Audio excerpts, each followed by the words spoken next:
तो दोस्तों आज मैं आपको सिखाता हूँ English to Urdu sentences.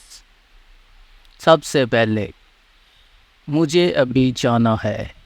I must leave now. जल्दी ना करो। Don't do hurry. मामला हल हो गया है। The matter is resolve. कोशिश तो करो। At least try.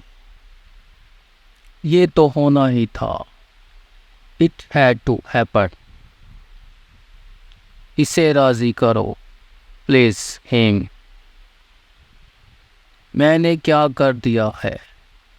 What did I do? ये सूट काफ़ी तंग है। This suit is too tight.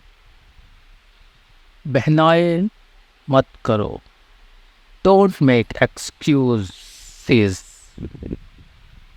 ऐसा मत करो प्लीज़।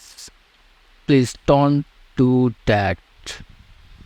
करके तो देखो। Do it and say. बस वही जानता है। Only he knows. क्या ये तुम्हारा कसूर है?